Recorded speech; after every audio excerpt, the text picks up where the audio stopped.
Here Hindi वालों को बहुत मजा आने वाला है। ठीक है, देखो ये कुछ बात है 17th सेंचुरी की। उस टाइम पे हमारी जो इकोनॉमी थी जैसे अभी दिखती है कि हाँ ये यूएसए हो गया, थोड़ा सा कैपिटलिस्टिक टाइप का है, ये हमारा रशिया हो गया, ये टाइप का है, सोशलिस्टिक टाइप का है। तो ऐसा कुछ उस टाइम पे था नहीं। तो ऐसे ही हमारे जो फिलोसफर थे वो बोले कि यार ये इकोनॉमी जो है इसको ऑर्गेनाइज कैसे करें, how to organise an economy, specially जहाँ पे प्रोडक्शन, ये जो specially production process of an economy की, ये जो प्रोडक्शन होता है इसकी, ये सारी चीज़ें कैसे मैनेज करें। तो ये जो production process of an economy ये होता क्या है, ये होता है किसको मैनेज करने की बात कर रहे हैं, ये कह रहे हैं कि लैंड को कैसे मैनेज करें, प्राइवेट प्लेयर्स को दे दें या फिर गवर्नमेंट जो है पूरा कैप्चर कर ले इसको। लेबर को कैसे मेंटेन करे कि इनको जो लेबर है ये जो है इनको पेमेंट दें इनको, या फिर ये भी गवर्नमेंट जो है अपने हिसाब से मैनेज कर ले। उसके बाद जो कैपिटल है इसको कैसे मैनेज किया जाए, और जो हमारे एंटरप्रेन्योर्स है इनको कैसे मैनेज किया जाए। मतलब ये जो production process of an economy होती है, ये चारों लोग इनको मैनेज कैसे किया जाए, इनको जैसे मैनेज किया जाएगा उसी के हिसाब से जो है हमारी इकोनॉमी जो है वो फॉर्म होगी। तो अब जैसे एंटरप्रेन्योर का नाम हमारा अडानी जी में लिया तो हमारे इलोन मस्क कहते हैं, तो फिर मैं कौन हूँ। हाँ तुम भी एंटरप्रेन्योर हो। तो कैसे ऑर्गेनाइज किया जाए इकोनॉमी, ये बहुत बड़ा क्वेश्चन था उस टाइम में 17th सेंचुरी में। तो जैसे हमारे एडम स्मिथ आए, एडम स्मिथ कहते हैं मैं हूँ Adam Smith. Have you read my book, तुमने मेरी बुक पढ़ी है द वेल्थ ऑफ नेशन। तो एक फिलोसफर एडम स्मिथ ने एक बुक लिखी वेल्थ ऑफ नेशन। तो हमारे जो है सरकारी स्कूल के बच्चे बोलते हैं कहाँ है इसमें। तो एडम स्मिथ बोलते हैं कि division of labour. Adam Smith ने कॉन्सेप्ट दिया, बेसिकली जो फिलोसफर थे हमारे एडम स्मिथ, इन्होंने कॉन्सेप्ट दिया कि ये जो प्रोडक्शन ऑफ प्रोसेस है इनको डिवाइड कर देना चाहिए based on the division of labour. मतलब कि स्पेशलाइजेशन करना चाहिए। एक अगर इंडिविजुअल जो है नट कस रहा है तो उसको नट ही कसने दो, प्रोफिशिएंसी आती है इससे। दूसरा बोला कि प्रिंसिपल ऑफ लेजर फेयर होना चाहिए। मतलब क्या, कि जो प्राइवेट प्लेयर है और जो गवर्नमेंट है उनको इंटरफेयर नहीं करना चाहिए, मतलब गवर्नमेंट को प्राइवेट सेक्टर के अंदर इंटरफेयर नहीं करना चाहिए, उनको करने दो। तीसरी चीज बोली invisible hand of market force. मतलब क्या, कि अगर गवर्नमेंट अपना कंट्रोल हटा ले तो मार्केट जो है अपने आप सेल्फ रन होगी। इसके पीछे इनविजिबल हैंड है किसका, डिमांड एंड सप्लाई का। तो ये था प्रिंसिपल किसका, एडम स्मिथ का। एडम स्मिथ बोला कि गवर्नमेंट को जो हमारी इकोनॉमी है वो इस डायरेक्शन में हमें ऑर्गेनाइज करनी चाहिए। इलोन मस्क बोल रहे हैं सही बोला एडम भाई ने। क्यों, क्योंकि कैपिटलिस्ट हैं, क्योंकि ये जो है एंटरप्रेन्योर है, और एंटरप्रेन्योर के लिए एडम स्मिथ एकदम परफेक्ट है कि गवर्नमेंट का इंटरफेयर कम हो जाए। ठीक है, मार्केट जो है अपने आप संभाल लेगी चीज़ों को इनविजिबल हैंड का थ्रू। तो वहीं इन्होंने कॉन्सेप्ट दिया किसका, कैपिटलिज्म का, जहां पे जो प्राइवेट प्लेयर हैं वो कंट्रोल करते हैं प्रोसेस ऑफ हमारी, जो ऑर्गेनाइज करते हैं इकोनॉमी में लैंड, लेबर, कैपिटल और एंटरप्रेन्योर्स को। ठीक है, अब इसी के बेस पे ये जो एडम स्मिथ का कॉन्सेप्ट था, इसी के बेस पे कैपिटलिज्म की फिलॉसफी आई, और इसी के बेस पे हमारा जब यूएसए आज़ाद हुआ, जब उसने डिक्लेरेशन ऑफ इंडिपेंडेंस लिखा तो उसने एडम स्मिथ की पॉलिसी को अपनी पब्लिक पॉलिसी के अंदर जो है इंक्लूड कर लिया। ठीक है, इसीलिए यूएसए का जब भी नाम आता है तो कैपिटलिस्टिक इकोनॉमी के अंदर उसको गिना जाता है। राइट, इतना समझ आया होगा। उसके बाद कार्ल मार्क्स आए। तो कार्ल मार्क्स बोलते हैं मेरी बुक पढ़ी कैपिटल, दास कैपिटल। तो वो लड़का बोलता है तुमने एएसआर रिपोर्ट नहीं पढ़ी, क्योंकि हमारे यहाँ पे जो है 5वीं के स्टूडेंट जो है वो सेकंड क्लास की बुक नहीं पढ़ पाते, और तुम बोल रहे हो मुझे एसआर रिपोर्ट पढ़ने, ये दास कैपिटल पढ़ने के लिए। तो जो हमारे कार्ल मार्क्स थे वो बेसिकली क्रिटिक्स थे, मतलब क्रिटिसाइज करते थे कैपिटलिज्म को। बोलते थे ये जो कैपिटलिस्ट हैं ये बहुत जो है गंदे आदमी है, ये एक्सप्लॉइटेशन करते हैं लेबर्स का। ठीक है, और यही यहाँ पे है। और उन्होंने बोला कि इनसे जो है हमारी सोसाइटी को मुक्त कर देना चाहिए क्लास एक्सप्लॉइटेशन से, क्योंकि जो अमीर आदमी है वो जो है प्रोडक्शन प्रोसेस पे पूरा कंट्रोल कर लेता है कैपिटलिज्म वाला, और लेबर को जो है उसका जो है उनको मिलना जो चाहिए पैसे वो देता नहीं है, मतलब उनकी तनख्वाह कम रहता है, वो सफ़र करते हैं, रेंट ज़्यादा लगा देता है तो और सफ़र करते हैं। तो ये हमारे कुछ कार्ल मार्क्स का बोलना था। अब कार्ल मार्क्स की फिलॉसफी के ऊपर, क्योंकि पूरा जो वर्ल्ड था वो किसी एक फिलॉसफी पे चल नहीं रहा था, सब जो है ढूंढ रहे थे कि यार कोई एक फिलॉसफी मिलनी चाहिए जिस पे जो है हम अपनी इकोनॉमी को ऑर्गेनाइज कर लें, जो स्टार्टिंग में देखा था। तो यूएसए ने तो अपना एडम स्मिथ की जो पॉलिसी थी जो उसको अडॉप्ट कर लिया, और हमारा जो यूएसएसआर था, ठीक है, वहां पे एक रेवोल्यूशन हुआ था, बोल्जाविक रेवोल्यूशन। उसके बाद उसने जो है सेंट्रलाइज्ड इकोनॉमी, मतलब टोटल जो गवर्नमेंट का कंट्रोल था, गवर्नमेंट का कंट्रोल क्यों था, ताकि वो जो रिसोर्सेज हैं उसको इक्वली डिस्ट्रीब्यूट कर सके, ठीक है। तो कार्ल मार्क्स की फिलॉसफी को हमारे यूएसआर ने अडॉप्ट कर लिया, उसके बाद हमारे चाइना ने। अब कार्ल मार्क्स वो जो क्रिटिक्स तो था ही हमारा कैपिटलिज्म का, बोला कि ट्रम्प की सरकार गिरेगी तुम देखना। मतलब कि ये जो एडम स्मिथ की पॉलिसी है ये काम नहीं करेगी, लेजा फेयर का जो प्रिंसिपल है काम नहीं करेगा, ये जरूर धोखा खाएगा। उसके बाद यही हमें देखने को मिला ग्रेट डिप्रेशन 1929 में, कि जब ये जो इनविजिबल हैंड जो बोल रहे थे डिमांड एंड सप्लाई का, ये एकदम से सेटबैक लगा और सारे जो लोग थे स्पेशली जो वेस्टर्न वर्ल्ड में थे रोड पे आ गए। ब्लैक ट्यूसडे के नाम से, ये लड़की तो बहुत फेमस है। अब यहाँ पे कार्ल मार्क्स फिर से हाथ दिखाता हुआ देखा, हो गया ट्रम्प फेल। फिर आए हमारे जॉन मैनार्ड केनीजी, नाम तो सुना होगा, नहीं सुना तो आज सुन लो, ठीक है। तो जॉन मैनार्ड केनीजी ने बोला कि यार जो कैपिटलिज्म की फिलॉसफी है कि एकदम छूट खुला छूट दे दो ये एंटरप्रेन्योर्स को, इलोन मस्क को, ये चलेगी नहीं, और ये चली नहीं। 1929 में हमने देखा फेल हो गई। तो उसने बोला कि कैपिटलिज्म मतलब कि प्राइवेट प्लेयर को खुला हाथ दो, लेकिन सोशलिज्म मतलब गवर्नमेंट का कंट्रोल भी होना चाहिए, दोनों चीज होना चाहिए। तो यहीं पे हमारी आई क्या, मिक्स्ड इकोनॉमी, जिसको इंडिया फॉलो करता है, ठीक है। अब ये बच्चा भी बोलता है कि एसआर रिपोर्ट तो पढ़ी है लेकिन लेजा फेयर है सब बेकार है। उसके बाद जो सोशलिस्टिक कंट्री थी यूएसएसआर, चाइना, यहाँ पे भी कुछ ऐसा नहीं था कि बहुत बोलबाला हो रहा हो, बहुत अच्छे से कर रहे हो। तो वहां पे हमारे ऑस्कर लांगे ने बोला कि तुम भी जो है सोशलिज्म की तरफ थोड़ा मूव, जो मार्केट कैपिटलिज्म है उसकी तरफ थोड़ा मूव करो, तो उसको बोला मार्केट सोशलिज्म। और चाइना ने 1985 में ओपन डोर पॉलिसी अपना के मिक्स्ड इकोनॉमी काइंड ऑफ अपना ली। तो पूरा वर्ल्ड जो थ्रू आउट द वर्ल्ड है, आप देखेंगे अगर आज आज इस 21st सेंचुरी में देखेंगे तो आप पाएंगे कि थोड़े से उसके अंदर जो है कॉन्सेप्ट जो है एडम स्मिथ के हैं, थोड़े से कॉन्सेप्ट जो है कार्ल मार्क्स के हैं। मतलब थोड़ा सा जो है प्राइवेट प्लेयर का झुकाव है, थोड़ा सा गवर्नमेंट का। अब कहीं देखेंगे जहाँ पे गवर्नमेंट पॉलिसीज जो है वो ज़्यादा होती है, जैसे कि अगर गरीबी हटानी है तो क्या करें कि स्कीम लेके आ जाएं, जैसे प्रधानमंत्री किसान संपदा योजना, ये योजना वो योजना, मतलब गवर्नमेंट पैसे दे, ये है सोशलिस्टिक पॉलिसी। लेकिन अगर गरीबी हटानी है तो जॉब क्रिएट करें, प्राइवेट सेक्टर को बढ़ावा दें, ये है कैपिटलिस्टिक फिलॉसफी। समझ आ गई। तो वो पूरा जो वर्ल्ड है थोड़ा सा ज्यादा कभी कैपिटलिज्म हो जाता है, कभी थोड़ा सा सोशलिज्म हो जाता है, ये कुल मिला के चलता रहता है, राइट। और ये हमारे यहाँ पे भी देखेंगे राइटिस्ट गवर्नमेंट और लेफ्टिस्ट गवर्नमेंट, यही चीज है। अब इंडिया, भारत आज़ाद हो गया था, हमारे जवाहरलाल नेहरू जी जो है अब साइन कर रहे हैं कि चलो ठीक है अब हमारे हाथ में बागडोर आ चुकी है। लेकिन अब क्या करें, अब क्या करें, क्योंकि अंग्रेज तो जा चुके हैं, इकोनॉमी तो हमें ही संभालनी है, राइट। तो अब क्या करें, तो यहाँ पे नेहरू जी बोले I am very impressed with socialism, मतलब ये जो गवर्नमेंट है ये वाला कॉन्सेप्ट मेरे को बहुत अच्छा लगा। और रीज़न ये था क्योंकि अंग्रेज लोग जो थे कुछ छोड़ के नहीं गए थे, तो प्राइवेट प्लेयर इतने ज़्यादा स्ट्रांग थे नहीं कि भाई तुम्हारे हाथ में कमांड दे दे और तुम संभाल लो। तो बोलना ही था आई लव सोशलिज्म, ठीक है। मतलब वेल्थ और रिसोर्सेज सारा जो है इक्विटेबली शेयर किया जाए। कार्ल मार्क्स बोले थैंक्स ब्रो, लेकिन वो बोले तुम्हारे टाइप का नहीं, थोड़ा सा मिक्स टाइप का। तो उसके बाद ये स्टालिन बोले अच्छा रे, चलो आगे। तो वही चीज जो हमने डिस्कस करी कि यूएसएसआर का टाइप का नहीं, यहाँ पे हमें मिक्स टाइप की इकोनॉमी देखने को मिली। इवन स्टार्टिंग से 19 जो हमारा 47 आज़ाद हुआ था भारत, तब से कि हमारे यहाँ पे पब्लिक सेक्टर बहुत स्ट्रांग था, लेकिन प्राइवेट सेक्टर भी था। जिसका एग्जांपल है ये देखो, टाटा केमिकल लिमिटेड, मतलब प्राइवेट सेक्टर भी था, मिक्स्ड इकोनॉमी थी, लेकिन सोशलिज्म की तरफ थोड़ा सा ज़्यादा झुकी हुई थी। तो जो प्राइवेट प्लेयर्स थे वो कम थे, लेकिन थे, ठीक है। और ये जो सोशलिस्ट है ये हमारे प्रियम्बल में भी है, तो ये भी थोड़ा सा याद रखना, ठीक है, बाद में ऐड करा था। उसके बाद चलता रहा सब कुछ, लेकिन सब कुछ ऐसे ठीक तो नहीं चलता। एक टाइम ऐसा है 1990 में कि हमारा जो रुपी था एकदम से शार्पली डाउन होने लगा, जैसे जो है टाइटैनिक जहाज डूबता है।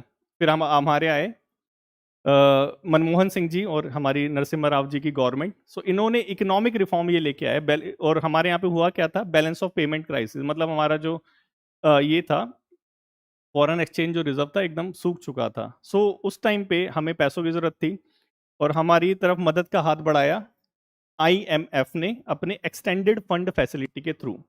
बोला कि ठीक है हम तुम्हें चंदा दे देंगे, चंदा मतलब कि हाँ पैसे दे देंगे, लेकिन तुम्हें कुछ शर्तों को मानना पड़ेगा, ठीक है। वो शर्तें क्या थी, वो शर्तें थी कि भाई तुम सोशलिज्म की तरफ थोड़ा ज्यादा झुके हुए हो, अब तुम्हें इधर आना पड़ेगा, अपनी इकोनॉमी को खोलना पड़ेगा, ठीक है। तो अब उसको थोड़ा-सा देखेंगे। 1 मिनट रुको। अब उसको थोड़ा-सा हम यहाँ पे देखेंगे, ठीक है? कि 1990 से पहले क्या था और उसके बाद में क्या था। 1 मिनट मेरे को दोगे तो मैं अच्छे से एक बार कर पाऊँगा। 1 मिनट दो बस मेरे को।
ओके, ठीक है। ये बच्चे जो हैं रिदम तोड़वा देते हैं। हाँ, मूवी लग रही है, मज़ा आ रहा है सच में। चलो ठीक है, वेरी गुड। एक तो कोर्स एकदम जो है एंड टाइम पे लेते हैं। अभी 5 मिनट पहले लिया है और अब बोल रहे हैं सर ये नहीं हो रहा और वो नहीं हो रहा। अरे यार टाइम से लिया करो। टीम चली गई। चलो ठीक है, अब देख लो। अब 1990 से और हमने क्या देखा था, चलो एक बार मेरे को थोड़ा-सा रिमाइंड करने दो। हाँ, तो यहाँ पे आईएमएफ लेके आया था अपना एक्सटेंडेड फंड फैसिलिटी, ठीक है? अब ये सारी चीज़ें हो रही थी तो आईएमएफ ने बोला कि यार हम पैसे तो दे देंगे तुम्हें, ठीक है? एक्सटेंडेड फंड फैसिलिटी पैसे दे देंगे लेकिन कुछ शर्तों को मानना पड़ेगा। शर्तें क्या थी? सिंपल शर्तें थी कि जो इकोनॉमी है उसे लिबरलाइज़ करना पड़ेगा। मतलब इकोनॉमी को खोलना पड़ेगा। उससे पहले क्या था कि फ़ॉरेन बाहर से जो है सामान नहीं आ सकता था। क्यों? क्योंकि अंग्रेज़ों के जो है वही जो दूध का दला हुआ छाछ भी फूँक-फूँक के पीता है, वही सारी चीज़ें थी, ठीक है? तो यहाँ पे देखते हैं कि 90 से पहले और 90 के बाद क्या-क्या चेंज आए, ठीक है? 90 से पहले हमारी इकोनॉमी कैसी थी? हमने देखा था सोशलिस्टिक की तरफ थोड़ी ज़्यादा थी, मतलब गवर्नमेंट का कंट्रोल थोड़ा ज़्यादा था।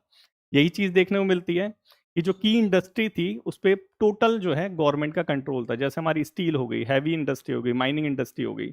लाइसेंस राज था, प्राइवेट प्लेयर को अगर कुछ भी जो है सामान करना पड़ता है, लेट्स से अगर मैं ही उस टाइम पे 90 से पहले पढ़ाने लगता तो मुझे लाइसेंस लेना पड़ता गवर्नमेंट से, ठीक है? क्योंकि गौर ये जो है सोशल सेक्टर के अंदर आता है। लेकिन अभी कोई लाइसेंस वगैरह लेने की ज़रूरत नहीं है, सिंपल जो है एक रजिस्ट्रेशन करवाओ और हो गया। तो वही सारी चीज़ थी, लाइसेंस राज था, लाइसेंस लोगे, इंस्पेक्टर आएगा, फिर वो जो है पैसे लेके जाएगा। उसके बाद इम्पोर्ट रिस्ट्रिक्शन था, बाहर से कोई भी सामान यहाँ हमारे यहाँ पे आता था, तो हैवी टैरिफ लगते थे उस पे, मतलब यहाँ पे आने के बाद बहुत महँगा हो जाता था। रीज़न ये था, रीज़न भी था भई, ऐसा नहीं है रीज़न नहीं था। रीज़न ये था कि ये जो हमारे यहाँ पे इंडस्ट्री जो थी, हमारी डोमेस्टिक इंडस्ट्री इतनी डेवलप हो नहीं पाई थी।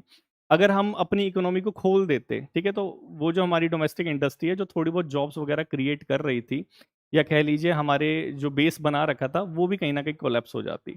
तो हैवी इंस्ट्रिक्शन लगा रखा था, फ़ॉरेन इन्वेस्टमेंट अलाउ कर रखी थी, लेकिन बहुत लिमिटेड तौर पे, ठीक है? और मेन फ़ोकस क्या था? सोशलिज़्म का मेन फ़ोकस क्या है? सब में रिसोर्सेज़ को इक्वली बाँटना, तो इक्वालिटी। तो आप देखेंगे इंदिरा गांधी जी के टाइम पे गरीबी हटाओ योजना वगैरह ये सारी चीज़ें चली थी, तो सोशलिस्टिक टाइप की इकोनॉमी थी। लेकिन 90 के बाद जैसे हमारे ये लोग हैं 3D चश्मा लगा रखा है, वैसे 90 के बाद हमारी इकोनॉमी ऐसे एकदम शूट करी और सुपरमैन की तरह उड़ने लगी।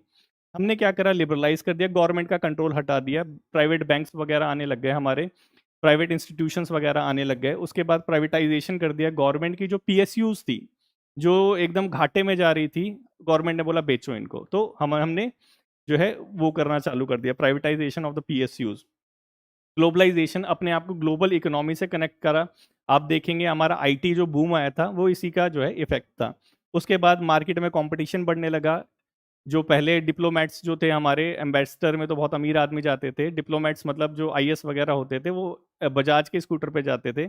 अगर किसी को डाउट हो तो हमारे जो गवर्नर थे आरबीआई के, उनका नाम मैं भूल रहा हूँ, जिन्होंने फॉल्ट लाइन लिखी है, वो बुक पढ़ना, तो वो बताते हैं कि मेरे पे पापा ये थे और हम बजाज के स्कूटर पे जाते थे। तो वो टाइम था जब हमारे डोमेस्टिक जो है तो वो कॉन्स्ट्रेंट थी। लेकिन जैसे ही 90 में हमने खोली अपनी इकोनॉमी, वैसे ही कॉम्पिटिशन बढ़ा, सामान सस्ता होने लग गया। फोकस क्या था? फोकस था भैया ग्रोथ लेके आओ कैसे ना कैसे करके, और वही हमारा टारगेट भी है, ठीक है। तो ये 90 से पहले और 90 के बाद की कुछ हमने चीज़ें को देखा, ठीक है। यहाँ तक समझ आया सब बच्चों को? मूवी देख रहे हो अच्छे से देखो, ठीक है। यहाँ तक सब बच्चों को समझ आया? किसी को कोई डाउट तो नहीं होगा? चलो आगे चलें, क्योंकि एक पार्ट हमारा खत्म हो चुका है, ठीक है। एक मूवी का पार्ट खत्म हो चुका है, अब दूसरी चालू होगी। तो यहाँ पे हमने बेसिकली जो है फिलोसफीज को देखा, एडम स्मिथ, कार्ल मार्क्स, लांगे हो गया हमारा, और हमारा मेनार्ड केनेजी हो गया, ठीक है। हाँ, रघुराम राजन, वेरी गुड विशाल, रघुराम राजन सर की बात कर रहा हूँ मैं, ठीक है। तो यहाँ तक सबको सब समझ आ गया होगा। अब नेक्स्ट पार्ट में जंप करते हैं, ठीक है। सब चीज लाउड एंड क्लियर है?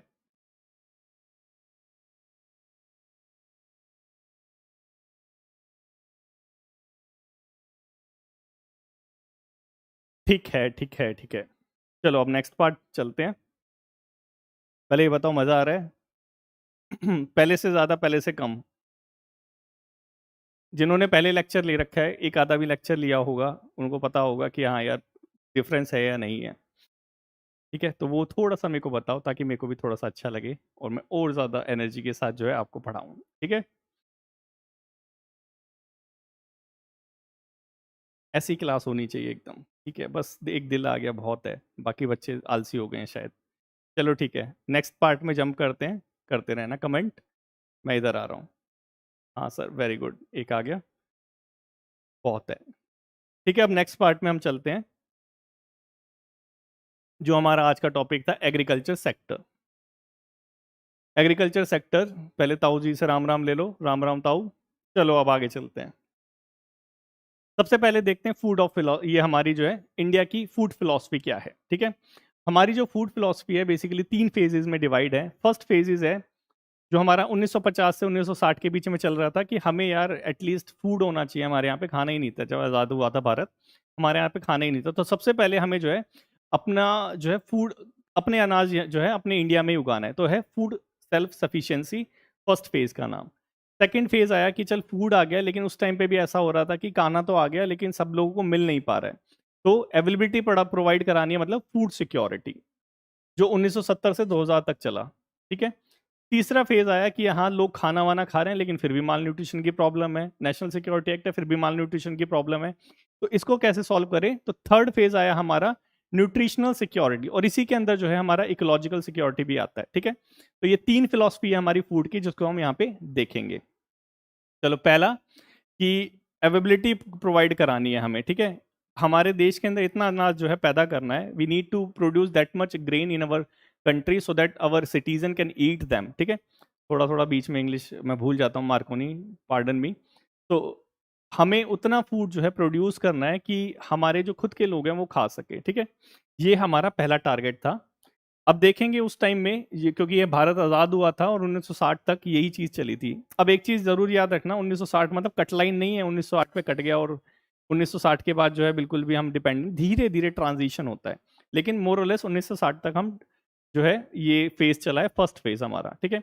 1960 में देखेंगे, उससे पहले बंगाल में जो सिचुएशन आ रही है, राशन जो है हमारा खत्म होने वाला है, और हम टोटली जो थे उस टाइम पे PL 480 प्रोग्राम, जो यूएसए से हमारे यहाँ पे अनाज का शिप आता था, उस पे डिपेंड थे, ठीक है। तो ऐसा हुआ था उस टाइम के अंदर, इसी इसी पीरियड के बीच में, कि जो है हमारा ये वाला वियतनाम वॉर, ठीक है। वियतनाम वॉर के अंदर जो है हमारी इंदिरा गांधी जी ने जो है क्रिटिसाइज कर दिया था यूएसए को, तो बिना बताए जो है उस शिप को बीच जो है समुद्र में रुकवा दिया था, और हमारा जो पूरा भारत है वो भूख की चपेट में आ गया था। तो ये वो फेज था जब हमें अनाज चाहिए था, और हम डिपेंडेंट थे किसके ऊपर? दूसरों के ऊपर। रीजन क्या था? रीजन था अंग्रेज लोग जो थे, रीजन देखो कुछ भी हो, अंग्रेजों को जो है दोषी ठहराओ। रीजन क्या था? अंग्रेज लोग जो जो थे, नील की खेती करवाते थे, पूरा जो है चूस के गए थे हमारे खेतों को। उसके बाद जो है हमारे यहाँ पे लकड़ी से जो है फार्मिंग करते थे, भैंसों से करते थे, मैकेनाइजेशन था नहीं, ये सारी चीजें थी, ये रीजन था। इसलिए जो है हमारे यहाँ पे एग्रीकल्चर सेक्टर जो है इतना ज्यादा वो नहीं हो पाया था, ग्रो नहीं हो पाया था, इतना ज़्यादा फूड हमारे यहाँ पे प्रोड्यूस नहीं होता था। इवन मैक्सिमम जो पॉपुलेशन थी वो एग्रीकल्चर सेक्टर के अंदर ही लगी थी। तो हम यूएसए से लेते थे PLS 480 प्रोग्राम के तहत। तो अब यहाँ पे पूछ रहे हैं do we need green revolution. अब इंदिरा गांधी जी ने इतनी ज़्यादा बेइज्जती जो सही थी, उसी का तो रिजल्ट निकला था ग्रीन रेवोल्यूशन। तो सेकेंड फेज हमारा है एक्सेसिबिलिटी और अफोर्डेबिलिटी प्रोवाइड कराना, ठीक है। तो हमारा जब ग्रीन रेवोल्यूशन आया और ग्रीन रेवोल्यूशन के बाद जो है हमारा जो फूड ग्रेन था एकदम पीक पे चला गया, ठीक है। पीक पे चला गया, हमारे पास 3x बफर था उस टाइम पे। 3x बफर मतलब कि हमारे पास जो बफर स्टॉक होना चाहिए, सब जब सब लोग तो खा रहे हैं, लेकिन हमने बफर जो रख रखा है, उस बफर के बाद भी जो था उससे भी 3x था।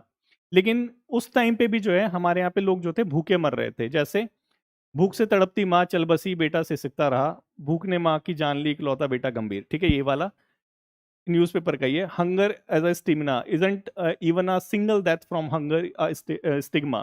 तो ये सारी न्यूज़पेपर जो में जो थी उस टाइम पे न्यूज़ वगैरह चलती रहती, तड़कती भड़कती, यही सारी चीज़ें, मतलब हंगर से जो है लोग मर रहे हैं। गवर्नमेंट ने सोचा कुछ तो करना पड़ेगा, लेके आए नेशनल फूड सिक्योरिटी एक्ट। मतलब ये लीगल रिस्पॉन्सिबिलिटी है हमारी गवर्नमेंट की कि आपको जो है खाना खिलाना है, कोई भूख से नहीं मरेगा, ठीक है। ये था सेकंड फेज हमारा, जहां पे हमें जो है हमारे पास बफर था लेकिन उसको एक्सेसिबल बनाना था, ठीक है। तो एक्सेसिबल बनाने का जरिया क्या था, हमारा एफसीआई, ठीक है, एफसीआई के गोदाम हर जगह है, फिर राशन का चैन, ये सारी चीजें समझ आया ना। किसान से लेगा एफसीआई, एफसीआई से लेगा राशन दफ्तर, राशन दफ्तर से हम लेंगे, और इसके बीच में सब्सिडी वगैरह वो सारी चीजें रहती हैं। तो इसके थ्रू हमारी गवर्नमेंट ने जो है एक्सेसिबिलिटी और अफोर्डेबिलिटी दोनों चीज प्रोवाइड कराई और फूड सिक्योरिटी को एक लीगल जो है वो बनाया। थर्ड फेज हमारा है न्यूट्रिशनल सिक्योरिटी। ये है अभी वाला फेज जो चल रहा है कि हमारे पास जो है भरपेट खाना खाते हैं हमारे जो कह लीजिए बिलो पॉवर्टी लाइन वाले जो लोग हैं। वैसे बिलो पॉवर्टी लाइन वालों के पास जो है फॉर्चूनर भी हैं, आजकल पता ही होगा आपको, न्यूज़पेपर में आता रहता है, तो वो डुप्लीकेट कार्ड बनवाते हैं। लेकिन मैक्सिमम जो बिलो पॉवर्टी लाइन वाले जो हमारे लोग हैं, उनको भरपेट खाना मिल जाता है क्योंकि नेशनल फूड सिक्योरिटी एक्ट है हमारे पास। लेकिन फिर भी जो है माल न्यूट्रिशन की प्रॉब्लम जो है इंडिया के अंदर धीरे धीरे बढ़ रही है। रीजन क्या है, न्यूट्रिशनल फूड जो है हमें नहीं मिल पाता, ठीक है। अब ग्रीन रेवोल्यूशन आया, उसकी वजह से जो है हमारा जो अनाज वगैरह है वो थोड़ा सा कह लीजिए अनसस्टेनेबल तरह का हो गया, लैंड डिग्रेड होने लग गया। तो हमारा थर्ड जो फेस है वो इकोलॉजिकल सस्टेनेबिलिटी पे भी ध्यान देता है, राइट। तो यही चीज़ है कि अब जो है हमारा सॉल्ट क्राइसिस आ रहे हैं, क्यों डाल रहे हैं हम यूरिया और फिर ग्राउंड वाटर एक्सट्रैक्ट कर रहे हैं, सेलनाइजेशन आ रहा है, तो अनाज की जो है खपत वगैरह कम हो रही है। हमारे यहाँ पे India is a home of 40 million stunted child. जब न्यूट्रिशन, जब हमारे पास फूड सिक्योरिटी है, तो ये क्यों आ रहा है, क्यों, क्योंकि न्यूट्रिशियस फूड नहीं है, मोनोक्रॉपिक की वजह से, ठीक है। गवर्नमेंट क्या कर रही है, गवर्नमेंट बोल रही है कि जब ये नहीं है तो जीरो बजट नेचुरल फार्मिंग लेके आओ, सुभाष पालेकर, ठीक है। और न्यूट्रिशनल के लिए फोर्टिफिकेशन ऑफ राइस, ठीक है, ये सारी चीजें हमारी गवर्नमेंट कर रही है राइस इंस्टीट्यूशन में। तो तीन फेज हमने देखे हमारे फूड सिक्योरिटी के, ठीक है। अब यहाँ पे थोड़ा सा ग्रीन रेवोल्यूशन के बारे में भी थोड़ा सा हम जान लेते हैं। यहाँ तक समझ आ गया होगा हमारे फेजेस। सर वो वीट बहुत वर्स्ट क्वालिटी का था। अच्छा, कौन से वाला वीट, अब ये तो मेरे को नहीं पता, क्वालिटी तो मैं देख नहीं पाता, लेकिन हाँ, ओके ओके, ठीक है ठीक है, very good, thank you so much. चलो आ जाओ, ठीक है। यहाँ तक हमने तीन फेजेस देखे हमारी फूड फिलोसफी के। पहला हमारे पास अनाज लेके आना था, अनाज लेके आ गए तो लोगों को पहुंचाना था, लोगों को पहुंचा दिया, तो न्यूट्रिशनल और सस्टेनेबल जो है पैदावार प्रोड्यूस करनी थी, मतलब ग्रीन एक्चुअल में जो है रेवोल्यूशन लेके आना है अब। लेकिन ग्रीन रेवोल्यूशन जो हमें फर्स्ट फेज से निकालने में हमारी मदद करी थी, उसको थोड़ा सा देख लेते हैं। क्योंकि उसी ग्रीन रेवोल्यूशन का रिजल्ट था कि हमारे यहाँ पे 3x बफर बफर हो गया था, और हमारे यहाँ जो प्रोडक्टिविटी थी वो 250 गुना ज़्यादा बढ़ गई थी। और हम मोर मोर ओवर जो है यूएसए के ऊपर डिपेंड नहीं थे, उसके PL480 प्रोग्राम के ऊपर डिपेंड नहीं थे। ये रिजल्ट था उसकी इंसल्ट का, राइट। तो होनी चाहिए कभी कभी इंसल्ट, ठीक है। MS Swaminathan father of green revolution in India कहा जाता है इनको। ग्रीन रेवोल्यूशन के अंदर क्या क्या इंक्लूड था, हाई यील्ड वैरायटी वाले सीड, मतलब कि जो टेक्नोलॉजी वाइज जो होते हैं कि एक बार उगाओगे तो उसमें 50-60 जो है वो निकलेंगे, वो seed, chemical fertiliser, pesticide, irrigation, modern machines वगैरह, ये सारी चीज़ें इंक्लूड थी किसके अंदर, ग्रीन रेवोल्यूशन के अंदर। देखेंगे यहाँ पे जो ताऊ जी हैं वो डालने जा रहे हैं पेस्टिसाइड, डाल दबा के भाई, ठीक है। तो ये हो रही है चीज़ें क्या ग्रीन रेवोल्यूशन के अंदर, ग्रीन एक्चुअल में था नहीं, बस पैदावार जबरदस्त तरीके से बढ़ा दी थी, ठीक है। पेस्टिसाइड भी डल रहे हैं, केमिकल फर्टिलाइजर भी डल रहे हैं, इरिगेशन फैसिलिटी भी हो रही है, और मॉडर्न मशीनरी। तो ये चीज़ें देखेंगे तो डिफरेंसेस क्रिएट कर देगी क्योंकि जहाँ पे ये सारी चीज़ें अवेलेबल हैं वहाँ पे तो अनाज बढ़ेगा, लेकिन जहाँ पे नहीं है वहाँ पे क्या, वहाँ पे नहीं हो पाएगा। ठीक है, यही चीज़ हम देखेंगे हमारे एम एस स्वामीनाथन जी के बी पॉजिटिव में। अच्छा, थोड़ा सा ब्लर हो गया। बी पॉजिटिव मतलब कि ग्रीन रेवोल्यूशन के क्या क्या पॉजिटिव जो है रिजल्ट निकले। ठीक है, उसको थोड़ा सा देखेंगे। ठीक है, मुझे भी पढ़ाने में मज़ा आ रहा है, तुम्हें भी पढ़ने में मज़ा आ रहा होगा। सबसे पहला रिजल्ट पॉजिटिव कि हमारे पास जो PL 480 पे डिपेंड थे, अब उस पे डिपेंड नहीं होना पड़ेगा। हमारा फूड प्रोडक्शन जो था ज़बरदस्त तरीके से जो है बढ़ चुका था। ठीक है, सबसे पहला जो हम सेल्फ सफिशिएंट हो चुके थे, फर्स्ट फेज से हम बाहर आ चुके थे। सेकंड पॉजिटिव कि अब इन लोगों पे हमें डिपेंड रहने की कोई ज़रूरत नहीं है। PL 480 बेइज्जती करते थे, हटाओ इन्हें। ठीक है, मतलब ये अब डिपेंडेंट जो हमारा इम्पोर्ट डिपेंडेंट थे, अब वो रिड्यूस हो गया था, हम सेल्फ सफिशिएंट हो गए थे। थर्ड जो फायदा हुआ वो क्या, हमारे जो फार्मर्स थे उन पे पैसे आने लग गए थे। चाचा देखो पैसे गिन रहे हैं, 500 500 के नोट हैं। चलो अच्छी बात है, सारा रिजल्ट है क्या, ग्रीन रेवोल्यूशन का। उसके बाद जो हमारा रूरल एरिया था वो भी डेवलप होने लग गया था, किसानों में पैसे आने लग गए थे, ट्रैक्टर वगैरह ये सारी चीज़ें तो चाहिए ही थी, मैकनाइजेशन चाहिए था। तो अब जो है ट्यूबवेल से पानी निकालना, इलेक्ट्रिसिटी चाहिए थी, तो रूरल एरिया भी जो है धीरे धीरे डेवलप होने लग गया था। उसके बाद बैंकिंग भी, क्यों, क्योंकि हाई यील्ड वैरायटी के सीड खरीदने के लिए पैसे उधारी भी तो देने थे, तो बैंकिंग सेक्टर भी जो है धीरे धीरे आगे आने लग गया था। तो सारी चीज़ें जो हैं, इसका रिपरकशन था किसका, ग्रीन रेवोल्यूशन का।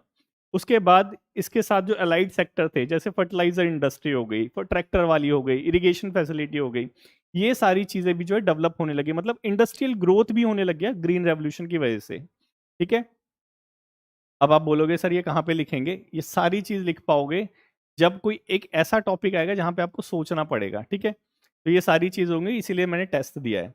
उसके बाद ना स्वामीनाथन जी कह रहे हैं no I am not negative, मतलब नेगेटिव कॉन्सिक्वेंसेज भी थे।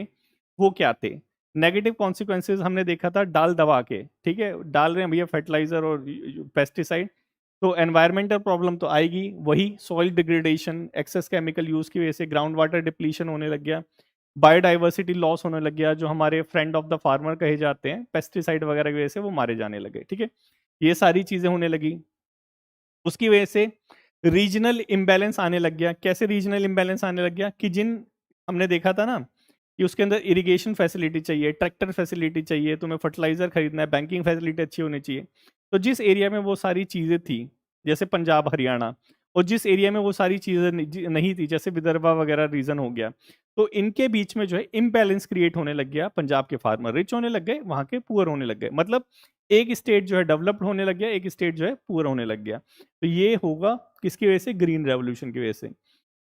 सोशल इनइक्वालिटी भी आने लग गई कि जिसके पास बड़ा लैंड था वो ज़्यादा अमीर होने लग गया, क्यों भैया वो ट्रैक्टर वगैरह यूज़ कर पा रहा है, मशीन्स यूज़ कर पा रहा है, जिसके पास नहीं था वो पुअर रह गया। तो सोशल इनइक्वालिटी भी इसकी वजह से पैदा हुई। जैसे हमारे ताऊ जी जो है निराश हो रहे हैं, कह रहे नहर में पानी नहीं आ रहा। उसके बाद एक और नेगेटिव चीज हुई, monoculture, wheat rice wheat rice wheat rice wheat rice, मतलब क्या, गेहूं और फिर चावल, गेहूं और फिर चावल।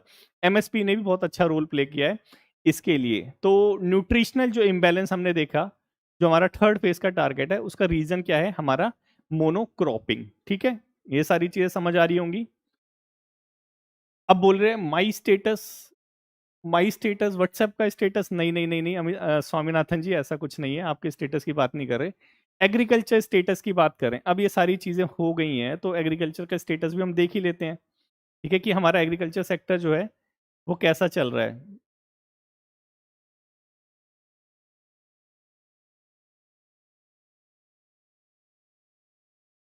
चलो ये सारे कमेंट बाद में देखूंगा, नहीं तो रिदम तोड़ देते हैं।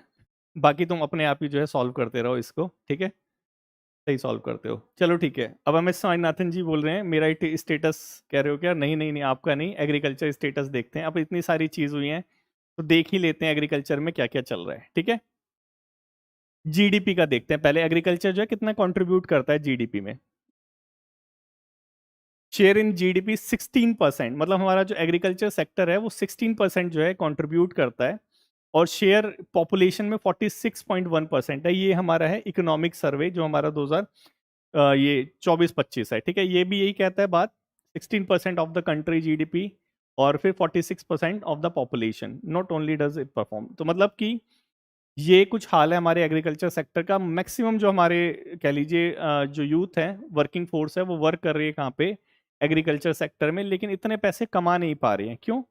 16% जीडीपी में दे रही है, मतलब कुछ तो गड़बड़ है ताऊ। क्या गड़बड़ है?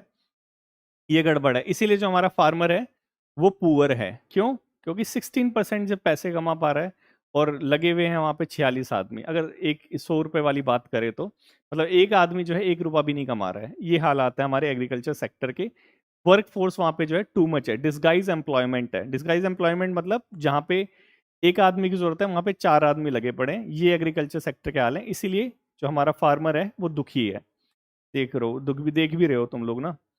उसके बाद नेक्स्ट, एवरेज लैंड होल्डिंग हमारे यहाँ पे कितनी है? 1.0 हेक्टेयर। हमारे यहाँ की ये हम सिर्फ स्टेटस देख रहे हैं एग्रीकल्चर सेक्टर का, अभी यहाँ पे कुछ भी नहीं देख रहे हैं। एवरेज लैंड होल्डिंग है 1.08 हेक्टेयर। ठीक है। और वही हमारा 10th एग्रीकल्चर सेंसस, इसके बाद वाला जो है अभी तक रीडेबल फॉर्म में नहीं आया है, तो नहीं तो मैं अपडेट कर देता उसको। 86% जो हमारे फार्मर्स हैं, टोटल जो हमारे फार्मर्स हैं उसमें से जो 86% है वो हमारे स्मॉल और मार्जिनल फार्मर है। ठीक है। और जो 47% और वो जो 86% जो फार्मर है उनके पास 47% लैंड है। तो देख लो इनइक्वालिटी किसका रिजल्ट था? ग्रीन रेवोल्यूशन का। ठीक है। कि जिनके पास 86% फार्मर सिर्फ 47% जो लैंड है उस पर खेती करते हैं। तो ये इनइक्वालिटी भी हमें एग्रीकल्चर सेक्टर के अंदर दिखाई देती है बिटवीन द फार्मर्स। उसके बाद एग्रीकल्चर सेक्टर का बैकवर्ड और फॉरवर्ड लिंकेज। हमारा ये जो है एशिया जर्नल ऑफ मैनेजमेंट कहता है ग्लोबलाइजेशन, ये वाला इसकी रिपोर्ट है, ग्लोबलाइजेशन एंड इंडिया एग्रीकल्चर। ये चीज कहता है कि अगर 1% पैसा, ये हम स्टेटस देख रहे हैं एग्रीकल्चर सेक्टर का, प्रॉब्लम नहीं देख रहे। 1% अगर पैसा तुम लगाओगे एग्रीकल्चर सेक्टर में तो 0.5% तुम्हें इंडस्ट्रियल ग्रोथ देखने को मिलेगी और 0.7% जो है तुम्हें नेशनल इनकम बढ़ती हुई देखने को मिलेगी। मतलब कि हमारा जो एग्रीकल्चर सेक्टर है इसका फॉरवर्ड और बैकवर्ड लिंकेज भी है। क्यों नहीं हो? क्योंकि जो हमारा फूड है वो फूड प्रोसेसिंग इंडस्ट्री के अंदर जाएगा, वहां पे बनेगा, तो जितना ज्यादा यहाँ पे अनाज पैदा होगा उतना ज्यादा वहां पे जाएगा, तो दोनों चीज लिंकेज तो है ही। अब अनाज पैदा करने के लिए ट्रैक्टर बनेगा, तो वही सारी चीज जो ग्रीन रेवोल्यूशन में देखी थी वही यहाँ पे हमें फॉरवर्ड और बैकवर्ड लिंकेज में देखने को मिलती है। उसके बाद इरिगेशन कवरेज की बात करें, अगर स्टेटस देखें तो 2015-16 में जो था 49.3% जो हमारा लैंड था वो कह लीजिए इरिगेटेड लैंड था। 2020-21 में वो 55% हो गया। तो यही हमारे ट्रम्प कह रहे हैं ह्यूज, इट्स ह्यूज, ये ह्यूज गैप कह रहे हैं कि इतना ज़्यादा गैप आ गया है। तो आया इतना नहीं है, 5-1% का गैप है, 5 सालों में 1-1% करके जो है बढ़ा रहे हैं। मतलब इतना ज़्यादा गैप नहीं आया। मतलब कहने की बात ये है 45% जो हमारा लैंड है वो अभी भी जो है ऊपर आंख करके जो है बारिश के बादलों को देखता है। जैसे हमारा भुवन, कौन सी मूवी थी वो? एल से थी ना, लगान, लगान मूवी में देखता है कि हाँ बारिश आएगी। तो वही चीज हालात अभी भी है, 45% लोग अभी भी बादल की तरफ ही देख रहे हैं। ठीक है। यही हमारा पीआई भी बोलता है और यही हमारी रिपोर्ट भी बोलती है। फिर हमारे लालू जी कहते हैं प्रॉब्लम कहाँ है? प्रॉब्लम कहाँ है? फिर प्रॉब्लम देख लेते हैं चलो। सबसे पहली प्रॉब्लम है स्मॉल और फ्रेगमेंटेड लैंड होल्डिंग। मतलब हमारे यहाँ पे छोटे छोटे लैंड है पीस के, हमने देखा था फार्मर्स हमारे यहाँ पे 86% फार्मर, 46% लैंड, तो मतलब छोटे छोटे पीस ऑफ लैंड के ऊपर काम कर रहे हैं। पहली प्रॉब्लम एग्रीकल्चर सेक्टर के अंदर ये है। दूसरी प्रॉब्लम है बैलों से लगे पड़े हैं अभी भी, मतलब फार्म मैकनाइजेशन अभी हो नहीं पाया है इतना जितना सोच रहे हैं हम लोग। उसके बाद डालो दबा के यूरिया वगैरह और पेस्टिसाइड वगैरह, तो सॉइल डिग्रेडेशन ये एक प्रॉब्लम है। उसके बाद अनाज वगैरह पैदा कर लेते हैं, मार्केट में लेके जाते हैं बेचने के लिए और वहाँ प्रॉब्लम को फेस करना पड़ता है। उसके बाद पैसे मांगने जाते हैं और वहाँ पैसे मिलते नहीं है, गेट बंद मिलता है बैंक का, मतलब फार्म क्रेडिट की प्रॉब्लम है। उसके बाद अगर अनाज मंडी में जाते हैं अनाज स्टोर करने के लिए, तो वहाँ पे बोल देते हैं बाहर जो है त्रिपाल के नीचे रख जाओ, बारिश आएगी तो त्रिपाल बचा लेगा, लेकिन सड़ जाता है। मतलब स्टोरेज फैसिलिटी नहीं है हमारे यहाँ पे। उसके बाद स्टोरेज फैसिलिटी नहीं है तो हमारे यहाँ पे फार्म वेस्टेज होगा, वो एक प्रॉब्लम है। अब फार्म वेस्टेज हो जाता है और क्लाइमेट चेंज तो एक प्रॉब्लम है ही, लेकिन क्लाइमेट चेंज की वजह से जो हमारी क्रॉप बर्बाद हो जाती है उसको सेव करने के लिए हमारे पास इंश्योरेंस नहीं है प्रॉपर, तो वो एक इंश्योरेंस एक प्रॉब्लम है। तो मतलब एग्रीकल्चर सेक्टर में ये सारी जो है हम प्रॉब्लम फेस करते हैं। एक एक करके अब देखेंगे। हमारे लालू जी ने बता दिया क्या प्रॉब्लम है, आपको पता चल गया होगा। चलो आगे। सबसे पहले स्मॉल फ्रेगमेंटिक लैंड होल्डिंग, मतलब हमारे यहाँ पे जो पीस ऑफ लैंड है वो बहुत स्मॉल स्मॉल है। क्यों भाई, क्यों है ये small fragmented land holding? Reason है हमारा लॉ ऑफ इनहेरिटेंस, मतलब किसी जाट जमींदार के पास जो है 100 बीघे जमीन थी, 5 लड़के हुए 20-20 चली गई, फिर 5 हुए, फिर 20-20 का 5 कर दो 4-4 रह गई, फिर 2 हुए 2-2 हो गई, ऐसे करके धीरे धीरे धीरे धीरे लैंड जो है डिवाइड होता जा रहा है, क्योंकि हमारे यहाँ पे जो है लॉ ऑफ इनहेरिटेंस इस तरह का है कुछ, जैसे यहाँ पे देखने को मिल रहा है, पता नहीं कौन सी मूवी है, लेकिन लगान उस टाइप की थी यही प्रतिष्ठा टाइप की। और यही चीज हमारा जो है एग्रीकल्चर सेंसस भी बोलता है कि 86% ऑफ जो हमारा टोटल ऑपरेटेड लैंड होल्डिंग है, ये किसके पास है? हमारे स्मॉल और मार्जिनल फार्मर्स के पास, जो हमने पहले देखा था। ठीक है, तो ये है एक problem small and fragmented land holding की हमारे एग्रीकल्चर सेक्टर में। इसी की वजह से छोटे छोटे लैंड है तो बैलगाड़ी तो काम कर देती है, अब वहीं ट्रैक्टर लेके आएंगे तो भैया उसका खर्चा नहीं अफोर्ड कर पाएंगे, तो इसीलिए लो मैकेनाइजेशन। ठीक है, यही हमारा पीआईबी कहता है कि हमारे यहाँ पे टोटल मिला के 40 से 45% जो लैंड है वो मैकेनाइज्ड है, मतलब कि पूरा वही हमारी बैलगाड़ियाँ वगैरह चल रही हैं, ये एक रीज़न है। ठीक है, और इसके साथ साथ मोनोक्रॉपिंग, मोनोक्रॉपिंग वही हमने ग्रीन रेवोल्यूशन के अंदर देखा था, मोनोक्रॉपिंग हो रही है। इन दोनों की वजह से क्या होता है? Soil degradation. ठीक है, एक तो अच्छे से टिलेज वगैरह नहीं हो पाता, ठीक है, क्योंकि मैकेनाइज नहीं हो रखा, प्लस मोनोक्रॉपिंग करते रहते हैं तो उसका जो न्यूट्रिशन है वो खत्म हो जाता है, इसकी वजह से हमारी सॉइल भी डिग्रेड हो जाती है, नेक्स्ट रीजन ग्राउंड वाटर भी निकाल लेते हैं। तो यही सारी चीजें होती हैं। ग्रीन रेवोल्यूशन में हमने देखा था, बोल रहे हैं डाल दबा के भाई ग्रीन रेवोल्यूशन के अंदर केमिकल फर्टिलाइजर ये सारी चीज यूज कर रहे हैं, इसकी वजह से जो मिट्टी के अंदर ह्यूमस और ऑर्गेनिक मैटर होते हैं वो मर जाते हैं, और फिर उसकी जो प्रोडक्टिविटी है हमारी लैंड की वो हो जाती है, डाउन हो जाती है, कम हो जाती है। द हिंदू यही चीज बोलता है, poor soil management will Erode food security, अब मिट्टी जो है वो बंजर बन जाएगी तो फूड सिक्योरिटी तो हमारी इरोड हो ही जाएगी, यही चीज बोलता है।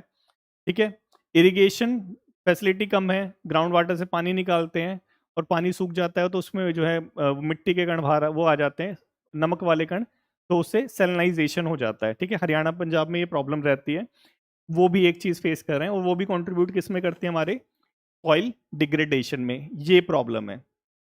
उसके बाद एग्रीकल्चर मार्केट,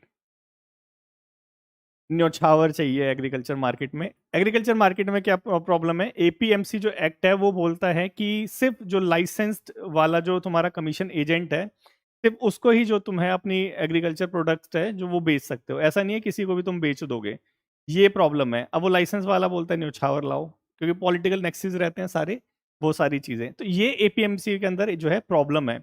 एक तो हमारे फार्म लैंड, जो हमारे फार्मर्स हैं उनके पास छोटे छोटे लैंड है, ठीक है, मैग्नाइजेशन हो ना रही, सॉइल डिग्रेडेशन हो रहा है। ठीक है, अब थोड़ा बहुत जो प्रोड्यूस पैदा करते हैं वो लेके जाते हैं तो उसका खर्चा भी होता है, अब वहां पे जाके बोलते हैं कि या तो न्योछावर दो, नहीं तो तुम्हारे जो गेहूं है उसके अंदर जो वाटर का कंटेंट है थोड़ा ज्यादा है, उसको सुखा के लेके आओ, ये होता है एक्चुअल में एफसीआई के अंदर।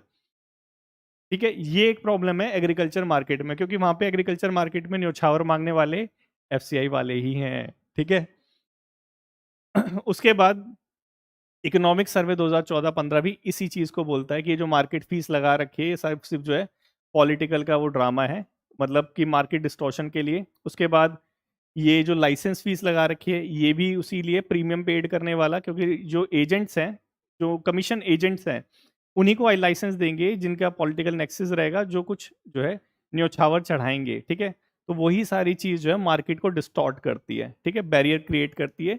हमारा इकोनॉमिक सर्वे 2014-15 कहता है इस चीज को। ठीक है, ये एक प्रॉब्लम है। उसके बाद लेट से न्योछावर वगैरह दे दा के जो है तुम्हारा दे दिया अनाज, लेकिन हमारे यहाँ पे स्टोरेज फैसिलिटी नहीं है। ठीक है, एफएओ कहता है कि हमारे यहाँ पे टोटल जो है शॉर्टफॉल है 47% स्टोरेज, ये कोल्ड स्टोरेज की बात नहीं कर रहा, ये नॉर्मल स्टोरेज की बात कर रहा हूँ। हमारे यहाँ पे 47% जो स्टोरेज है वो लैक करता है, ये हमारा एफएओ बोलता है। ठीक है, ये मिनिस्ट्री ऑफ कॉपरेशन की रिपोर्ट है। और हमारे अगर कोल्ड स्टोरेज की बात करें तो हमारे यहाँ पे कोल्ड स्टोरेज सिर्फ 10 से 15% है, तो सोच के देखो कि हमारे यहाँ पे स्टोरेज ही नहीं है। ठीक है, हमारे जो फार्मर्स है सब्जी वगैरह उगाते हैं, ग्रेप्स वगैरह कुछ भी उगाते हैं, टमाटर भिंडी वगैरह, जाते हैं मंडी में बेचने के लिए और वहां पे न्योछावर मांगते हैं, बोलते हैं कल आके बेचेंगे, कल तक सड़ जाएगा, चलो कोल्ड स्टोरेज में रख लेते हैं, हमारे यहाँ पे कोल्ड स्टोरेज नहीं है। और नेक्स्ट प्रॉब्लम इसी की वजह से फार्म वेस्टेज, फिर फेंक देते हैं सड़क के ऊपर। एस्टिमेट के हिसाब से जो है ईच ईयर इंडिया के अंदर 30 से 40% जो हमारा वेजिटेबल्स हैं वो सड़ जाता है, रोट हो जाता है, ठीक है। अगर आपने वो देखा हो, एक मैंने किसी शायद लाइव लेक्चर के अंदर ही बताया था यूट्यूब के ऊपर ही, कि एक जो लेडी थी तमिलनाडु की, उसने एक मशीन डेवलप की थी, बेटर इंडिया के ऊपर वो आया था, तो वो फार्म वेस्टेज के ऊपर ही था, ठीक है। रिपोर्ट्स क्या कहती हैं, टाइम्स ऑफ इंडिया कहता है 74 मिलियन टन जो फूड है वो वेस्ट हो जाता है every year. 22% of food grain रहता है, ठीक है। उसके बाद हमारा पीआईबी भी कुछ ऐसा ही कहता है, 92,000 करोड़ का जो हमारा फूड है वो वेस्ट हो जाता है, nearly 1% of GDP. Total reason ये वाला, लैक ऑफ स्टोरेज फैसिलिटी, ठीक है। उसके बाद वो न्योछावर वाला भी वो है, वो भी कि वो अनाज आने नहीं देता, तो फिर वो क्या करते हैं कि न्योछावर देने से बाहर फेंक दो इसको। उसके बाद हमारे जो फार्मर्स हैं वो लेट से जैसे तैसे करके स्टोरेज वगैरह फाइंड आउट कर लेते हैं। अब स्टोरेज की फीस जमा करानी है तो चलो क्रेडिट ले लेते हैं, तो हमारे यहाँ पे फार्म क्रेडिट की प्रॉब्लम है। जब भी बैंक में जाते हैं तो फिर जो है बैंक बंद मिलता है, नहीं तो फिर वही न्योछावर। नाबार्ड भी इस चीज़ को बोलता है, स्टिल जो हमारे 40%, कितनी भी फैसिलिटी प्रोवाइड करा रखे हो, स्टिल जो हमारे 40% जो कल्टिवेटर्स है वो अभी भी जो है इनफॉर्मल सेक्टर से जो है लोन लेते हैं। 52% जो हमारे हाउस होल्ड हैं एग्रीकल्चर, वो अभी भी कर्जे के अंदर है। तो फिर हमारे ये बाबूजी बोलते हैं कि नाबार्ड क्या करेगा, पैसे तो हम ही से लेने पड़ेंगे, ठीक है। तो ये हालात है हमारे फार्म सेक्टर के, क्रेडिट नहीं है। उसके बाद इंश्योरेंस की बात करें, नेक्स्ट जो प्रॉब्लम है इंश्योरेंस पेनिट्रेशन। अब क्लाइमेट चेंज हो रहा है और फसल वगैरह तो ऐसे ही चली जाती है, ऐसे किसान भाई रो रहे हैं हमारे, मेरी फसल बर्बाद हो गई। हमारे यहाँ पे क्रॉप, ये जो है क्रॉप इंश्योरेंस का पेनिट्रेशन, मतलब हमारे यहाँ पे जो फार्मर्स है वो क्रॉप इंश्योरेंस वगैरह करवाते नहीं है। रीज़न क्या है, लैक ऑफ अवेयरनेस वगैरह सारी चीज़ें। खरीफ का 4.8%, मतलब जो खरीफ फसल है टोटल फार्मर 4% मान लो, या 5% फार्मर जो है इंश्योरेंस करवाते हैं। राबी फसल में ये 3% है, ठीक है। तो मतलब क्रॉप इंश्योरेंस का जो पेनिट्रेशन है वो कम है, ये एक रीज़न है, ये एक प्रॉब्लम है एग्रीकल्चर सेक्टर में। उसके बाद क्लाइमेट चेंज। अब क्लाइमेट चेंज तो इज़ लाइक कि जले पे नमक छिड़कना, वैसे ही सारी चीज़ें ऐसी हमारी गड़बड़ हो रखी हैं और क्लाइमेट चेंज और आ गया। तो हमारी ministry of science and technology अपनी एक रिपोर्ट में बोलती है कि हमारे यहाँ पे जो रेन फेड एरिया है वो वनरेबल है, किसके लिए, ये जो वेदर वेरिएबिलिटी है। वेरिएबिलिटी मतलब यही कि इरेटिक मानसून है, पता नहीं कब आएगा कब नहीं आएगा। आईएमडी ने कुछ बोला और हो कुछ गया। आईएमडी बोला कि 2 दिन बाद आएगा, वो आगे आज ही, तो सारा जो सिस्टम है वो बिगड़ जाता है। तो इसकी वजह से हमारा जो एग्रीकल्चर सेक्टर है बहुत ज़्यादा वनरेबल है। क्रॉप का लॉस होगा, डिजीज पेस्ट वगैरह का आउटब्रेक आ जाएगा, यील्ड ड्रॉप हो जाएगी, पैदावार, यील्ड मीन्स पैदावार ड्रॉप हो जाएगी। ये सारे रीज़न है हमारे एग्रीकल्चर सेक्टर में। ये सारी क्या है, हमारे एग्रीकल्चर सेक्टर में प्रॉब्लम है, ठीक है। प्रॉब्लम तक सभी लोगों को समझ आ गया होगा, आशा करता हूँ।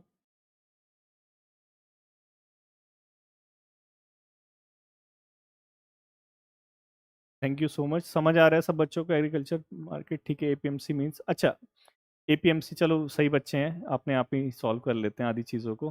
बट रियली रिपोर्ट,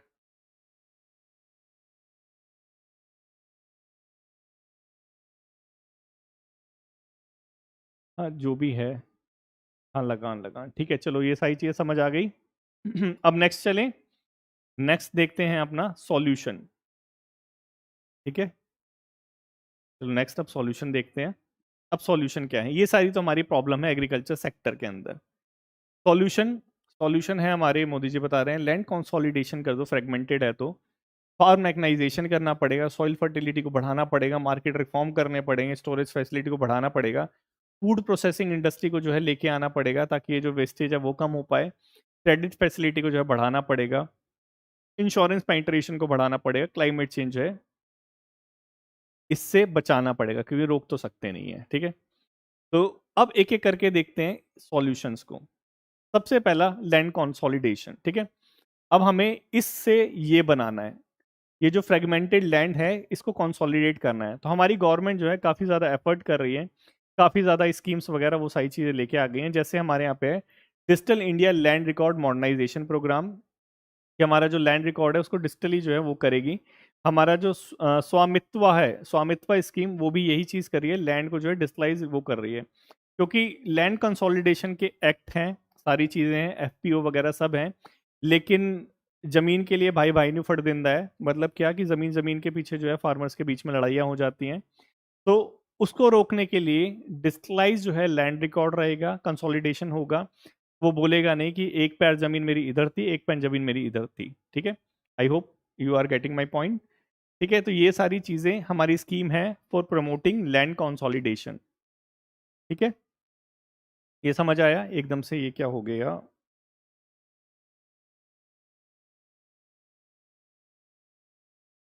कलर वगैरह एकदम से चेंज हो गए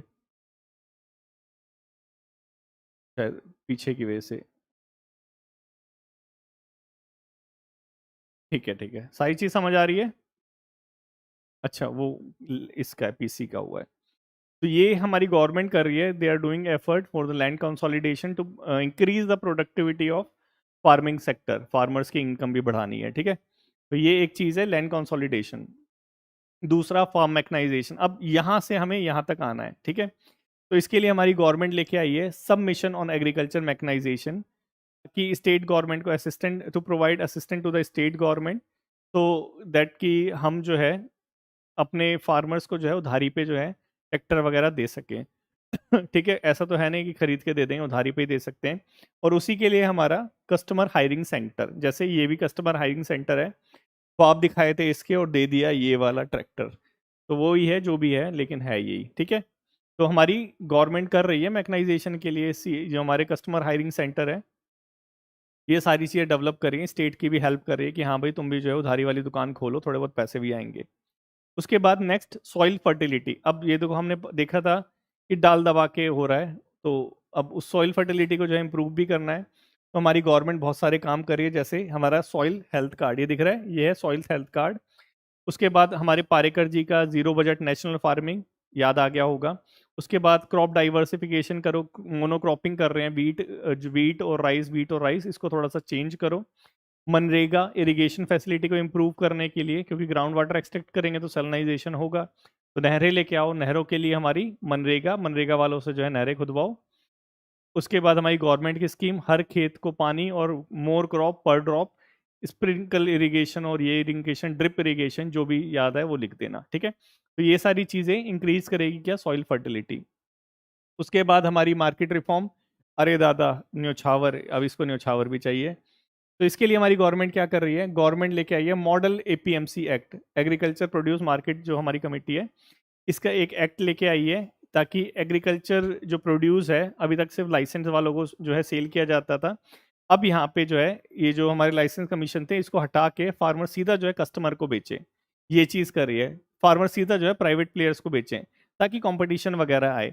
प्रॉब्लम क्या है यहाँ पे एपीएमसी एक्ट के अंदर, प्रॉब्लम ये है कि एग्रीकल्चर सेक्टर जो है स्टेट का सब्जेक्ट है, आधी स्टेट बोलती है अडॉप्ट करेंगे, आधी बोलती है नहीं करेंगे। ठीक है, उसके बाद हमारी गवर्नमेंट और भी चीज़ कर रही है, जैसे ई मार्केट लेके आई है, ई नाम स्कीम, कि अगर जो हमारा फार्मर्स हैं वो अपना घर बैठे कंप्यूटर से जो है माल को बेचो। ठीक है, उसके बाद हमारी दिल्ली गवर्नमेंट ने किसान मंडी जो है वो लगा दी है, कि वही डायरेक्ट कंज्यूमर से, फार्मर से कंज्यूमर तक। और उसके बाद एक और चीज़, कॉन्ट्रैक्ट फार्मिंग। अब एक बार सोच के देखो कि डिजिटलाइजेशन हो रहा है स्वामित्व से, उसके बाद कॉपरेशन हो रहा है, अब फार्मलैंड बड़ा हो गया है, अब कॉन्ट्रैक्ट फार्मिंग को प्रमोट करें तो डायरेक्ट जो बड़ी बड़ी चिप्स वगैरह की कंपनियां हैं, वो पूरा जो लैंड, और एफपीओ अलग से है, तो एफपीओ में वो सारे लोग मिलेंगे, फार्मर्स वगैरह ग्रुप बनेगा, उनका लैंड कंसोलिडेशन होगा। स्वामित्व से डिजिटलाइजेशन हो रखा है, तो कोई जो है लड़ाई वगैरह होगी नहीं, डिस्प्यूट होगा नहीं। तो वो क्या करेंगे, लैंड कंसोलिडेशन करेंगे, कॉन्ट्रैक्ट करेंगे, एफपीओ जो है उनको ग्रुपिंग प्रोवाइड कराता है, तो उनके पास जो है वो जो कहते हैं ना बार्गेनिंग पावर आएगी जब ग्रुप में आएंगे। तो उसके बाद जो है वो बड़ी बड़ी कंपनियों से आर्ग्यूमेंट करेंगे कि हमें इतने रेट पे जो है हम अपना जो है प्रोड्यूस बेचेंगे, तो कॉन्ट्रैक्ट फार्मिंग आएगा। तो बीच का सारा जो चक्कर है कि भाई अनाज कहाँ से लाएंगे, गेहूं का प्राइस और इसका प्राइस और लोन वगैरह, वो सारी कंपनी अपने आप उठा लेगी। ठीक है, तो ये सारी चीज़ें कर रही है मार्केट रिफॉर्म के अंदर हमारी गवर्नमेंट। ठीक है, समझ आ गया होगा। उसके बाद फूड प्रोसेसिंग इंडस्ट्री, हमने देखा था फार्म वेस्ट वगैरह हो रहा है, तो हमारी गवर्नमेंट क्या कर रही है, कि हमारी जो फूड प्रोसेसिंग इंडस्ट्री है, जैसे ब्रिटानिया वाली फूड प्रोसेसिंग इंडस्ट्री है, पीछे से जो अनाज आ रहा है उसको ब्रिटानिया में डायरेक्ट कॉन्ट्रैक्ट फार्मिंग के थ्रू भेजो, वहाँ पे वो बिस्कुट बनाएंगे और फिर हम उसको खाएंगे। ठीक है, तो ये एक चीज़ करी हमारी गवर्नमेंट, फूड प्रोसेसिंग इंडस्ट्री को बढ़ावा दे रही है। कैसे दे रही है? प्रोडक्शन लिंक्ड इंसेंटिव उनके लिए प्रोवाइड करा रखा है कि वो क्या करें कि जितना ज़्यादा तुम प्रोड्यूस करोगे उतना ज़्यादा तुम्हें इंसेंटिव देंगे। उसके बाद इसको फॉर्मलाइज कर रही है हमारी जो हमारी गवर्नमेंट है, प्रोग्रेस अंडर ये वाला। तो ये चीज़ कर रही है हमारी गवर्नमेंट, फूड प्रोसेसिंग इंडस्ट्री को बढ़ावा दे रही है ताकि फार्म वेस्टेज कम हो। ठीक है, फार्म वेस्टेज कैसे कम होगा? क्योंकि जो प्रोड्यूस है वो डायरेक्टली कंपनी के अंदर भेजो। ठीक है, तो स्टोरेज फैसिलिटी की ज़रूरत वगैरह नहीं पड़ेगी। तो ये चीज़ हमारी गवर्नमेंट कर सकती है। उसके बाद नेक्स्ट सॉरी, स्टोरेज फैसिलिटी।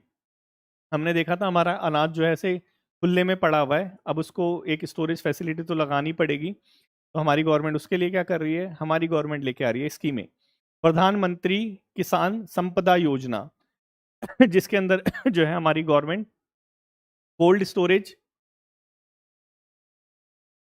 की फैसिलिटी प्रोवाइड कराएगी, ग्रांट वगैरह प्रोवाइड कराएगी, एंटरप्रेन्योर्स को फूड प्रोसेसिंग यूनिट प्रोवाइड कराएगी, एग्रीकल्चर फैसिलिटी प्रोवाइड कराएगी। ये सारी चीज़ें मतलब टोटली चीज़ की स्टोरेज फैसिलिटी हमारे यहाँ पे इस अंडर दिस स्कीम जो है हमारी गवर्नमेंट प्रोवाइड करा रही है। मतलब ओवरऑल जो है एग्रीकल्चर सेक्टर को बढ़ावा देने के लिए, एग्रीकल्चर सेक्टर के जो कह लीजिए कि प्रॉब्लम है लालू जी वाली, उसको दूर करने के लिए हमारी किसान संपदा योजना। उसके बाद मेगा फूड पार्क स्कीम भी आ गई स्टोरेज फैसिलिटी के लिए। उसके बाद कोल्ड चेन स्कीम भी आ गई हमारी ministry of food processing industry की। तो ये सारी चीज़ें करके आ रही हैं, अल्टीमेटली स्टोरेज फैसिलिटी प्रोवाइड करा रही है। तो फार्म वेस्टेज जो है यहाँ से भी रिड्यूस हो जाएगा। ठीक है, उसके बाद नाबार्ड क्या करेगा? मतलब क्या? क्रेडिट वाला। ठीक है, तो हमारी गवर्नमेंट क्या कर रही है? हमारी गवर्नमेंट ने जो है किसान क्रेडिट कार्ड जो है वो बना दिया है कि ठीक है, इस जो है ये हेरा फेरी वाले से जो है पैसे उधारी लेना बंद करो, ये ब्याज का जो रेट है ज़्यादा लगाता है, तो क्रेडिट कार्ड से तुम पैसे निकालो, अपना जो भी खर्चा वर्चा करना है वो इससे करो। तो हमारी गवर्नमेंट क्या कर रही है?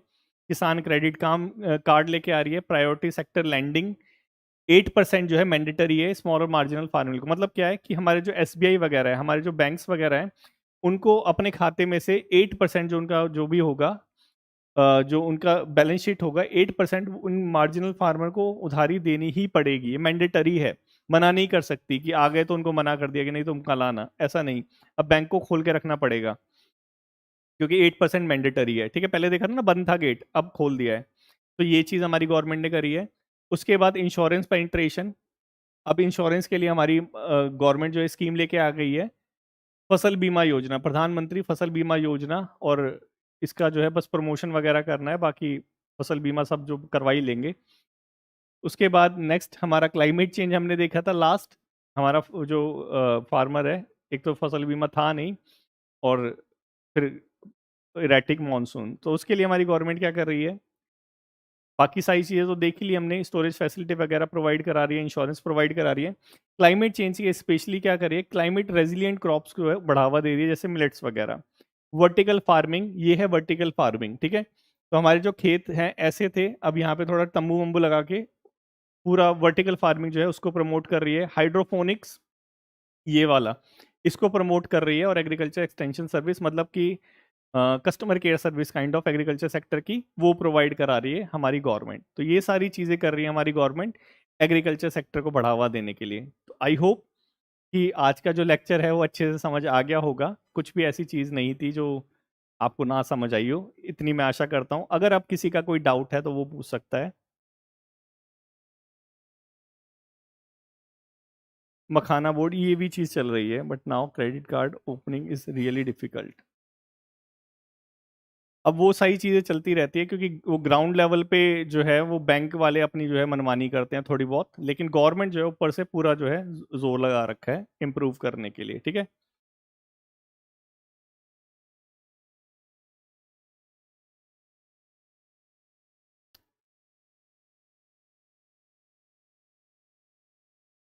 थैंक यू सो मच मोहित। तो आई होप आप सभी बच्चों को जो है सब कुछ समझ आ गया होगा। नोट्स वगैरह मैंने प्रोवाइड कराए दिए हैं। Thank you so much sir. Solution अच्छे नहीं लगे? क्यों राहुल, क्या सॉल्यूशन में कमी है? देखो राहुल, अगर किसी एक के साथ प्रॉब्लम हो जाती है, इट डजंट मीन कि जो है सब फार्मर जो है उसको फेस कर रहे हो। अगर आपके फादर जो है रियलिटी में जो इशू फेस कर रहे हैं, उसका रीज़न ये हो सकता है कि उस स्कीम को, उस पर्टिकुलर चीज़ को इम्प्लीमेंट करने वाला जो है वो बेईमान हो, तो उसके खिलाफ कंप्लेंट कीजिए। इट डजंट मीन कि जो गवर्नमेंट के एक्शन है उनमें कोई कमी है, क्योंकि मेरे ससुर भी फादर फार्मर है, सारी चीज़, सारी फैसिलिटी वो यूज़ कर रहे हैं, एफपीओ का भी यूज़ कर रहे हैं, क्रेडिट कार्ड का भी यूज़ कर रहे हैं, और जो जो मैंने यहाँ पे चीज़ें बताई उन सब चीज़ का यूज़ कर रहे हैं। ठीक है। रियलिटी, देखो रियलिटी इंडिविजुअल के हिसाब से चेंज हो जाती है। अब आप कौन से एरिया में रहते हो Rahul, can can I know कि आप कौन से एरिया में रहते हो? वहाँ पे जो इम्प्लीमेंटर है उनका फॉल्ट हो सकता है, लेकिन गवर्नमेंट तो एफर्ट कर रही है ना। 100% अभी रिजल्ट नहीं मिल पाया है, लेकिन धीरे धीरे धीरे धीरे सब हो जाएगा। हाँ, लूप होल डेफिनेटली रहते हैं, लूप होल तो रहते हैं।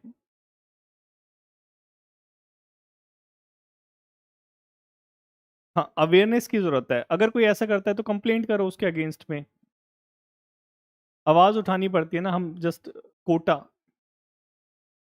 कोटा राजस्थान में ऐसी चीज हो रही है, कंप्लेंट करो जिसके अगेंस्ट में करना चाहते हो। नहीं बन पा रहा है तो क्या रीजन है, क्या प्रॉपर डॉक्यूमेंट नहीं आ रहे, क्या हो रहा है? जो उच्च अधिकारी है उसको लेटर लिखो, ईमेल लिखो।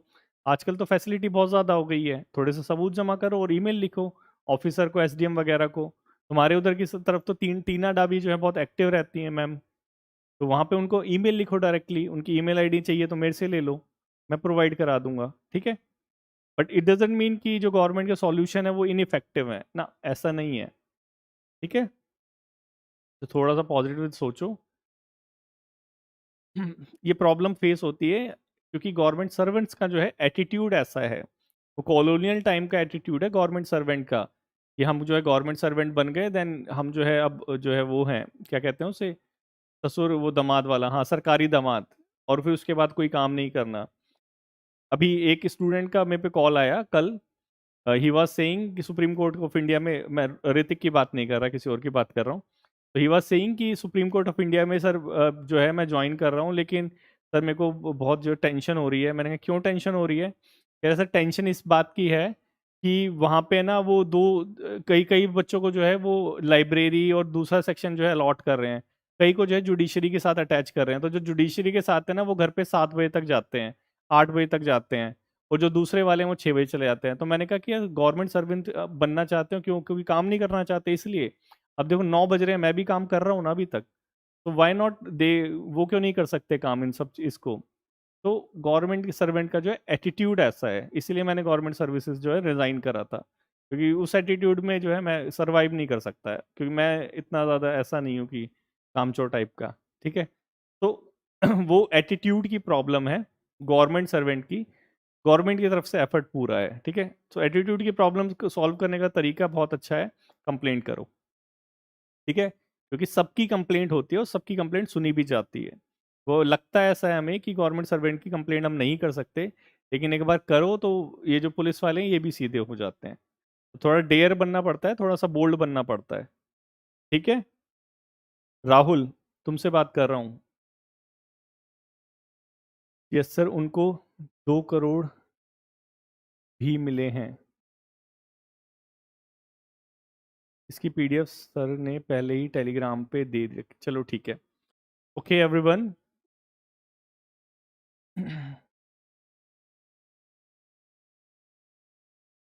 हाँ, अगर जल्दी कंप्लीट करनी है तो पुरानी वीडियो बिल्कुल देख सकते हो, कोई उसमें जो है डाउट नहीं होना चाहिए। बट सर गवर्नमेंट की एमएसपी बहुत कम है।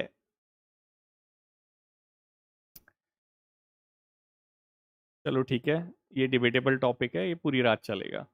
Okay, take care everyone.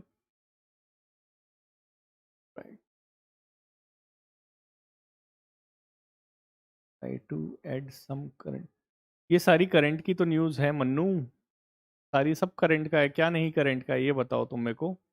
सारी चीज़ करंट की है। ठीक है। Okay, thank you so much everyone. Take care, फिर मिलते हैं डे आफ्टर टुमारो। और उस नेक्स्ट हमारा सेशन होगा, एग्रीकल्चर हो गया, इंडस्ट्रियल सेक्टर के ऊपर। ठीक है। Okay, take care everyone, good bye. और पॉजिटिव एटीट्यूड रखो लाइफ के अंदर, ठीक है। प्रॉब्लम्स बहुत रहती है लेकिन हमें सॉल्यूशन निकालना पड़ता है। इंडिया जैसी कंट्री में पैदा हुए हो तो डरो मत, ठीक है। यूएसए में नहीं हुए हम। तो डेयर रखो और पॉजिटिव एटीट्यूड रखो। Take care everyone, good bye.